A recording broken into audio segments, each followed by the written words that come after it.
Selamünaleyküm.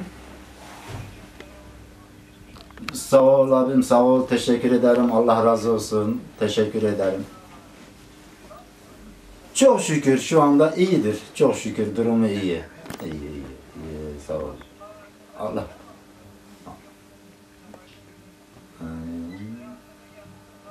İnşallah olmasın.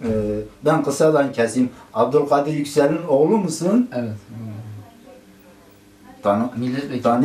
Tanımaz olur muyum? Bizim köydeki, biz onlarla ortakçılık yaptık. Yani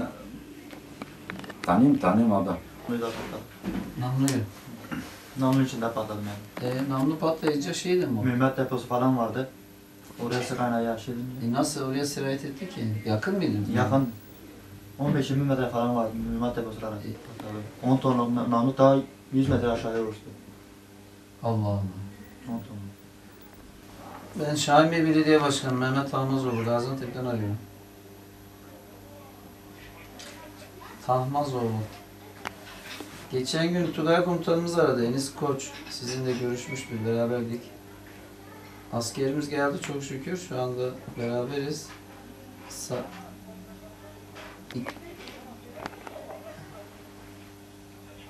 O birisi bir gün önce geldi, birisi bir gün sonra geldi.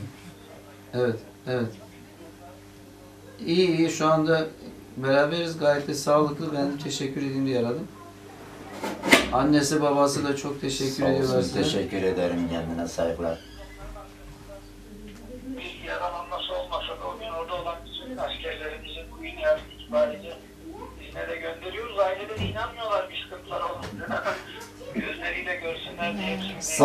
Sağ olun. Teşekkür ederim. Çok iyi yaptınız komutanım. Sağ olun komutanım, sağ olun. Görmeden gönülleri rahat etmiyor. Aynen. Çok isabet oldu. Onlara selamlarımı, saygılarımı iletin. Teşekkür ederim. Yolayda göstermesin. Amin. Babamız görüşmek istiyor. Bir dakika vereyim. Lütfen. Selamünaleyküm.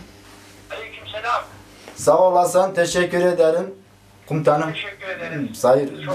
Biz teşekkür ederiz. Biz Geçmiş teşekkür. olsun. Çok şükür. Sizin Sağ ol. hiçbir şey olmadığını biliyorum. Sağ ol. Allah razı olsun. Şehit olanlarımıza da gani rahmet eylesin. Amin. Ben tekrar geçmiş olsun diyorum. Sağ ol. Allah razı olsun. Teşekkür ederim. Allah'a emanet olun. Haydi görüşürüz. Allah'a emanet. Sağ ol. Ben teşekkür. Allah'a emanet. Komutanım çok teşekkür ediyoruz. Görevlerinizde başarılar diliyoruz. Sağ olun. Hoşça kalın, sağ olun.